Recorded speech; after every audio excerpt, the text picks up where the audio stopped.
Got a good one for you today. What happens when iconic band members step out of the spotlight of their famous groups and go solo when they're still with the group? In the 80s, some of the biggest hits came from artists who broke away, even temporarily, to carve out a piece of music history on their very own. Sometimes they bettered the bands they came from. We got some great stories today with the top 5 solo songs and some special guests, including a song that might be the most famous urban legend in music history. There's also the song that came from an in-flight menu, plus a song that a singer offered to his famous band first, but they turned it down, didn't think it was good enough, so he recorded it as a solo song and it outsold the band's next 10 singles. And there's also the story of a singer's girlfriend who was not really liked by the band at all, so he wrote a song about her, did it solo, became a massive hit. These are songs that prove that these artists could really strike out on their own. You'll see why stepping out on their own was the ultimate power move coming up next on Professor of Rock.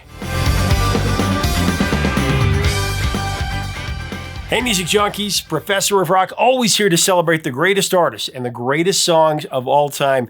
You know, if you remember roller skating to the sound of the 70s and 80s, and it takes you back, you're going to dig this channel of deep musical nostalgia. Make sure to subscribe below right now and click the bell so you never miss an episode. We got some great interviews and videos coming out. Also, I've been wanting to do this for a very long time, and we're finally ready. The people, you get to decide who the greatest rock band of all time is. We need your vote. We'll be doing a daily head-to-head poll on ProfessorofRock.com, really for the next few weeks to set the seating for our bracket. You're going to love it. Today's head-to-head matchup, if you go vote, is AC/DC versus the Smiths. Go to ProfessorofRock.com to make your pick. So it's time for another Fiver, top 5. And today we're doing a special countdown of our show, Solo Venture, including the 5 best solo hits from a lead singer who took a break from their famous band. These are artists who were doing something solo in between albums or they ended up going back to the band that they originally recorded with. So let's get started right into it. Coming in at number 5, it's the debut solo single from one of my favorites, Steve Perry. Co-written by Steve, along with Randy Goodrum, Craig Krampf, and Bill Cuomo, Oh Sherrie, from Stevie's first album, Street Talk, released in '84. He was still in Journey at that point. Did you know that 2 of the musicians behind Oh Sherrie had also worked on Kim Carnes' smash hit Betty Davis Eyes back in '81 that we talked about a month ago?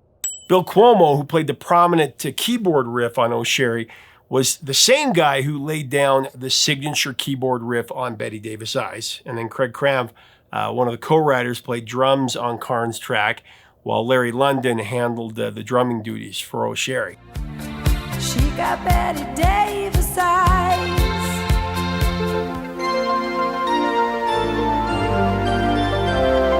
As for the song's progression, it all started late one night, around midnight to be exact. Craig, Bill, and Steve Perry sat down with just a rough idea. It was the chorus of Oh Sherrie and Hold On, plus there were a few sounds, loose sounds that Perry would use. Hold on, hold on.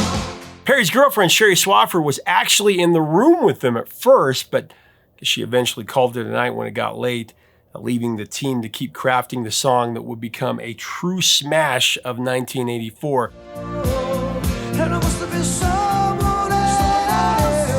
Randy Goodrum recalled that the song evolved from a scratch tape that Steve Perry gave him.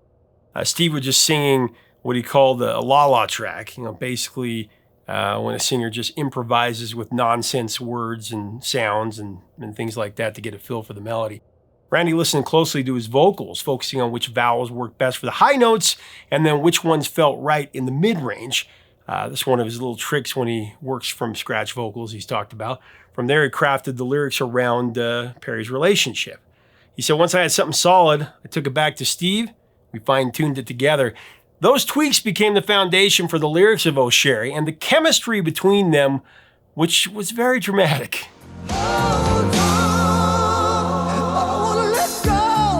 Randy Goodrum would say about it in more detail, and I quote, I sensed a certain amount of drama in their relationship, to put it mildly. Yeah, there was a lot of fire and passion between Steve and Sherrie, and I just tried to capture that. Perry would later say that they were crazy in love and attributed some of the drama to the difficulties of dating a rock star. Couldn't have been easy on her, he said. For example, when recording Journey's infamous air guitar video, Separate Ways, Worlds Apart,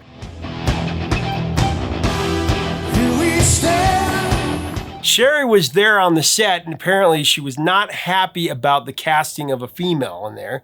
According to the other band members in Journey, there was a lot of tension between the couple that day.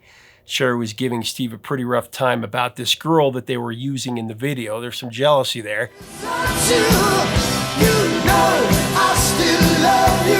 Jonathan Cain said there was even a big kicking and screaming session where she called the other girl some nasty names and tried to get her fired from the video shoot. Apparently, most of the band did not like Sherrie and pegged her as jealous and possessive. Though to be fair, in the words of Journey's song, Faithfully, loving a music man ain't always what it's supposed to be. It's not hard to imagine the strain put on any rock star relationship, being surrounded by adoring fans and constant temptation. Not exactly a recipe for strict fidelity, right?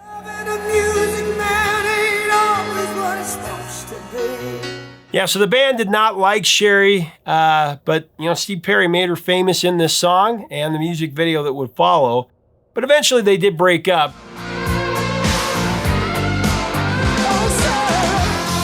So what happened to Sherrie Swafford, the girl in the song? Well, she's kept a low profile over the years to maintain her privacy, but writer Mark Tyler Nobleman tracked her down for his Girl in the Video series. She shared that she's now a yoga instructor and an animal lover, and she's chosen a quieter path. She's never married or had children, because she couldn't go to Steve Perry. Oh, Sherrie, though, was a #1 track on the Billboard Mainstream Rock chart in '84. It also went to #5 in Australia and #3 on the Billboard Hot 100, and it was a #1 smash in Canada, so huge. I kind of like you, baby. So we get into our next song on the countdown. I want to take a second and mention today's sponsor. Do you ever find yourself not taking action to protect your personal privacy and your family's privacy because you think it's a big hassle? Like me. Well, data privacy shouldn't be a big hassle, and it won't be if you use Incogni.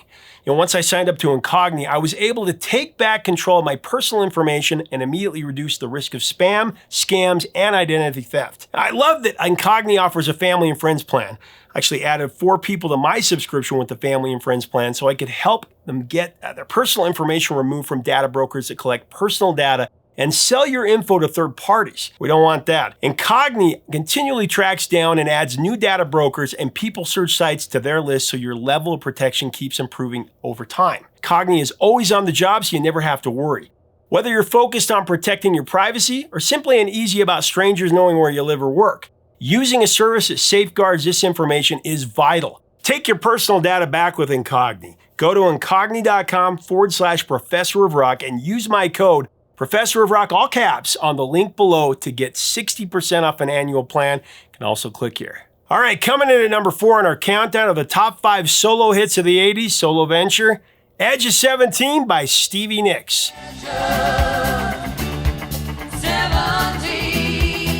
Now, in 1980, Stevie Nicks was on a flight home from Phoenix, Arizona, and there was a small moment that sparked something really big. The flight attendant handed her a menu, and on it was a poetic description that said, "The white-winged dove sings a song that sounds like she's singing ooh, ooh, ooh."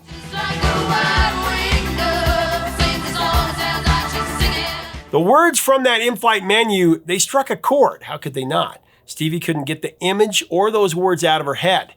That chance encounter planted the seed for what would become Edge of 17. She took it from a menu. That's crazy.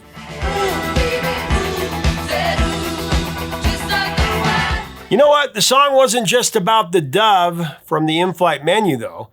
It was inspired by the grief that Stevie was feeling over the loss of 2 important figures in her life, her uncle and John Lennon. The line "words from a poet and a voice from a choir," that was her way of honoring John Lennon, capturing his impact as both a lyricist and a cultural icon.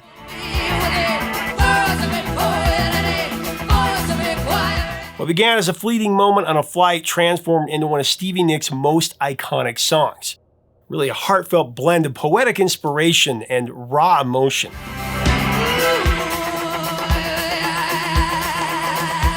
In her commentary for the live in concert video recorded during the Belladonna tour, Stevie Nicks opened up about the inspiration behind Edge of 17, saying in a quote, "I was in Australia when John Lennon was shot.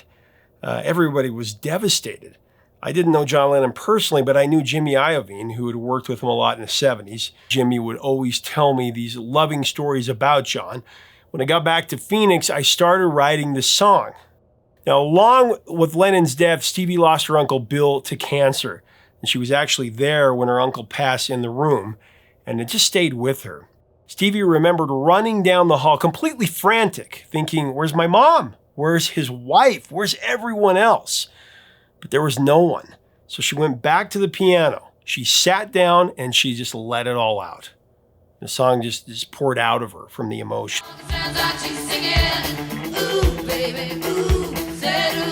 For Stevie, Edge of 17 is more than a song. It's deeply, deeply personal. It's a personal expression.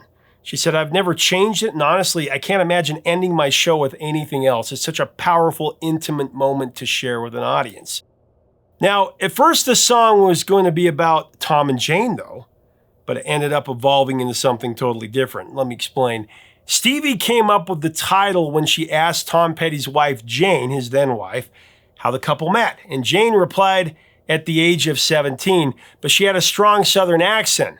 And Stevie actually thought she said the age of 17, which instantly sounded like a perfect song title to her. In the 1981 interview with Los Angeles DJ Robert W. Morgan, Stevie recalled telling Jane, it's gotta be Edge. The Edge of 17 is perfect. I'm gonna write a song about that.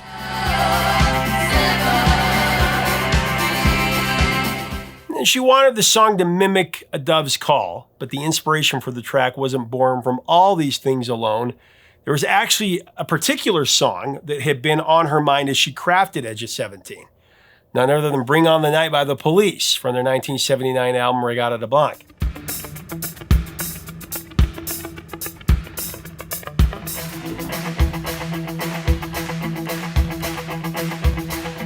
It was the pulse of that track, its mood that Stevie channeled as she shaped her own musical masterpiece. So there's a lot of things coming together here. Now, Waddy Wachtel found himself a bit puzzled when she asked for it in the session. He said, I'd never heard Bring On the Night. And when they told me they wanted to capture that feel, I was lost. I didn't really know what they meant. Now, it wasn't until years later that Waddy truly understood how closely Edge of 17 mirrored Bring On the Night. I guess one day while listening to the radio, he was struck by a familiar sound, thinking the song he was hearing was Edge of 17 as it was beginning, until Sting's unmistakable voice cut through the music. And Waddy had to admit, saying, I thought we ripped him off completely, realizing just how much the two songs had in common.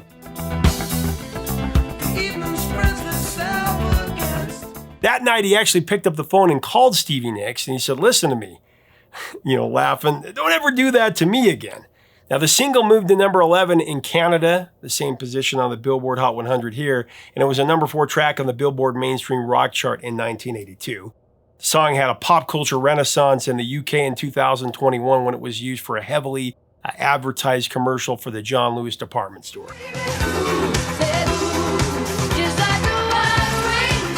Coming in at number 3 on the top 5 solo hits of the 80s, I've got Mr. Phil Collins, Uncle Phil, with In the Air Tonight.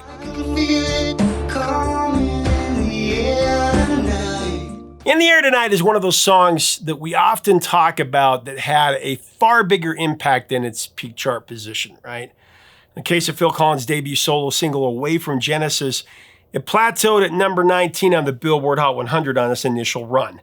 Yet it was a stone cold number 1 around the world. Austria, the Netherlands, Sweden, Switzerland, and West Germany. In the UK, it just missed the top, but went to number 2 on its first run.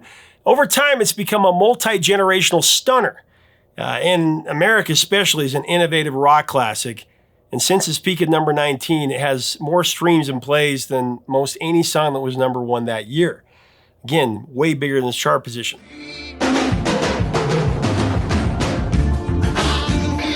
In 1980, Phil Collins found his world turned upside down by the end of his marriage to his first wife, Andrea Bertarelli.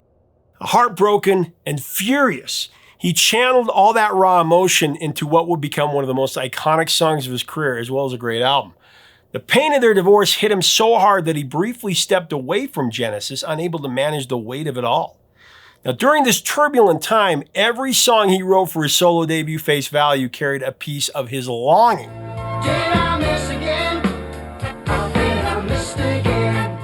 covered it in I Don't Care Anymore, and even the follow-up hit I Missed Again started as part of a heartfelt attempt to reconnect with Andrea. A collection of musical letters reaching across the growing distance between them. She left him for another man. In pouring his soul into the music, Phil Collins not only found a way to process his heartbreak, but he also created a timeless masterpiece.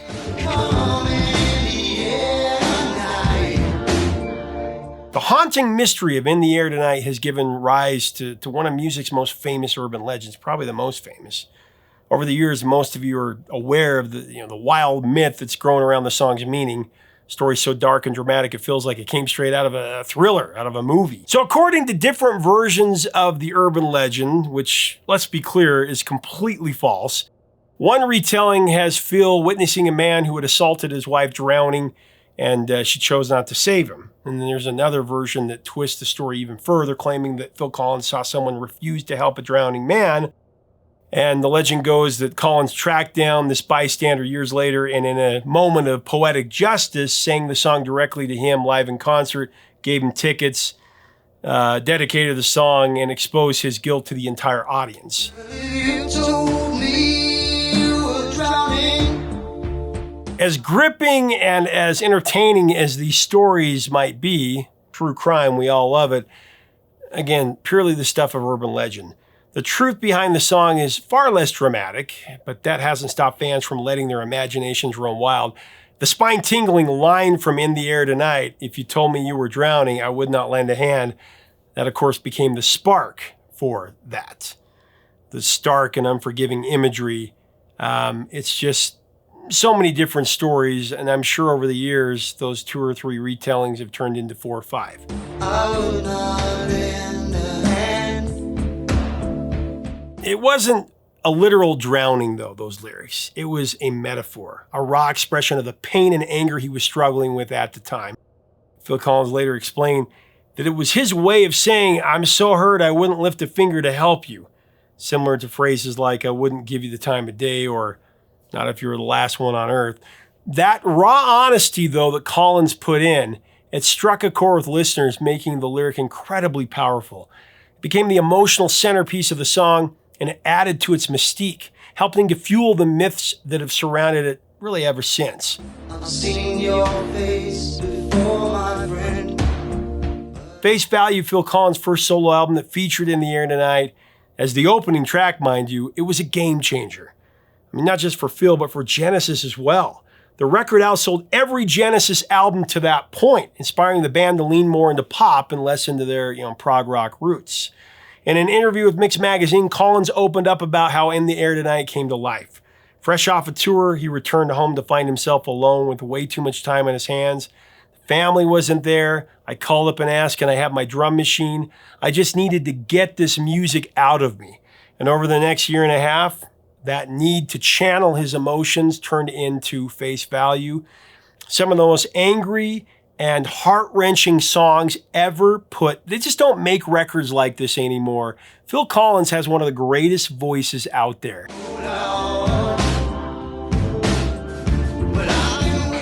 Not only one of the greatest voices, but he channels his emotion in these songs so nakedly. It's just incredible. In the Air Tonight started with a drum machine pattern. He actually said, "I started off CR78. You could strip out certain sounds and program your own bass and snare drum parts. I added a bass drum to it, but most of the pattern was already there. And then I layered an acoustic Fender piano on top of that, and the song just started to take shape." Now, the growing intensity of In the Air Tonight, it didn't just unsettle listeners, it struck a nerve with the woman at the heart of the story. Actually, in an interview much later, Phil Collins' first wife, Andrea, opened up about her side of things. She pushed back against the widely held belief that she had abandoned him for someone else, a narrative often tied to the heartbreak that Collins channeled into the song. Anyway, there's 2 sides to every story, and I'm sure that they both hurt each other very much so. But how would you like to be the woman that's talked about in these songs? They're not very nice songs. Anyway, let's move on.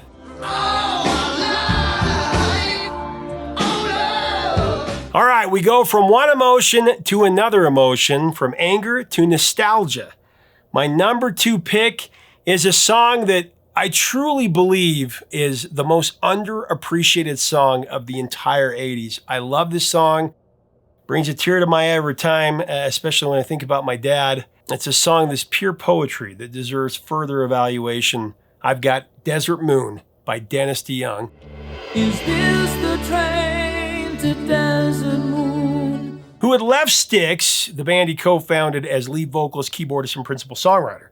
This was Dennis's debut single and the title track from his first solo album. Look into her eyes, but she moved away. Styx had dissolved in '84 after Tommy Shaw exited from the band following the Kill Row Was Here tour. With no Styx material on the horizon, their label A&M signed Dennis to a solo deal and gave him the resources to create his own album. Actually, he and Tommy went head-to-head on their albums. They came out around the same time, and Dennis, his stuff did a lot better. I'm not taking sides here. That's just the facts. And it has to do with Desert Moon. And Dennis DeYoung takes us on a heartfelt journey back to the golden days of youth. You know, when endless summer nights were filled with hope and boundless possibilities. Dreams we'd lost or given up. This song captures the bittersweet story of reconnecting with a first love as they look back on those moments, those cherished moments, and, you know, wonder what happened to the big dreams they once shared. And I spoke with Dennis about what was happening in his career at that time and about this song, his inspiration. Here it is. It's all based on one simple idea. Why can't I be 16? Why can't I find that place where I felt loved and protected and without responsibility? This is everybody.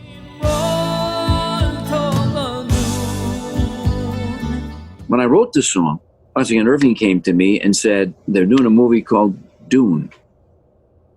Stingmeister's in it. I said, okay. They're looking for a song for the thing. So I started reading the book. I hate it. My wife loves this kind of stuff. I have on page 150. Oh, there's like a whole thing, but that and this, I don't like it. So I start thinking, well, there's a desert planet. And there's all these moons. I start writing a song called Desert Moon.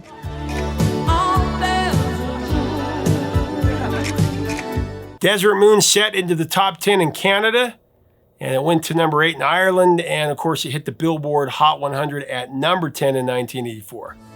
On Desert Moon. All right, we're to the number 1 spot. My pick for the greatest solo venture hit of the 80s, my number 1, it's a man who is finally getting the love that he deserves. He was put into the Rock and Roll Hall of Fame as the original voice of Foreigner. A lot of you guys helped him get there by voting. To me, he's one of the greatest vocalists ever to rock a mic in the conversation for sure. It's Midnight Blue by Lou Gramm.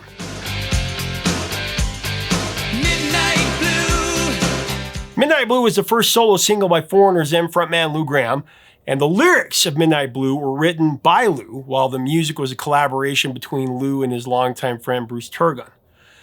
Lou's lyrics in Midnight Blue, they paint a vivid picture of life's contrasting shades.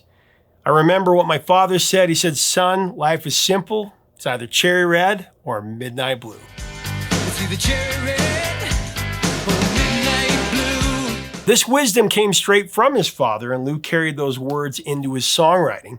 It's not something he made up. For Lou, cherry red symbolized life at its brightest, everything going as perfectly as it could. And midnight blue, on the other hand, represented the shadows, the dark, mysterious times when uncertainty reigns. It's a simple yet profound way of looking at life's highs and lows, captured in the single with an unforgettable lyric.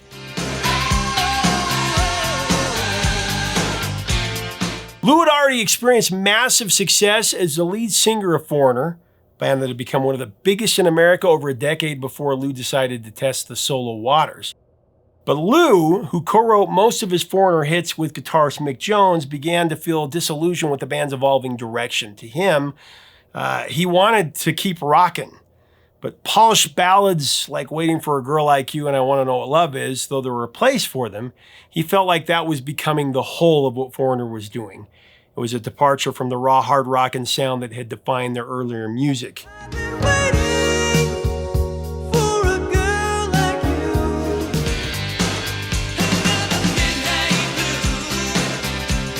lot of people know he actually brought this song to Mick Jones. He offered it to Foreigner, but Mick turned it down. He just didn't hear it. He didn't think it was any good. It actually ended up outdoing Foreigner's next album, and their singles after that, it became the most played song of 1987. Lou and I got pretty deep in our discussion about this, and Midnight Blue, here's what he said about it. I always heard a rumor that you had offered the song to Foreigner, and Mick turned it down. Is that true? That's true. Matter of fact, when Foreigner was getting ready to do, it's I can't remember which album, not sure which album it was, but we were gathering song ideas from within the band, and that Midnight Blue idea was mine. I told Mick I had an idea, and so Bruce on acoustic guitar and me just singing. That's all it was. Well, we played him the demo, which was electric, and then we played him the song acoustically, so he could actually hear everything, you know. Let it be a shame, 'cause I'm the one who can feel the sun right in the port. He had a funny look on his face, you know, and it didn't sound like Midnight Blue anymore. So I kind of just sat there, and he looked at me. He goes, "I don't know, Lou. I don't know if that's a good song for us." And I was relieved. It was a bigger hit than the singles off of Inside Information. Midnight Blue was a #1 track at the Billboard Mainstream Rock chart. It also went to #5 on the pop charts, #15 in Canada, and #8 in Australia.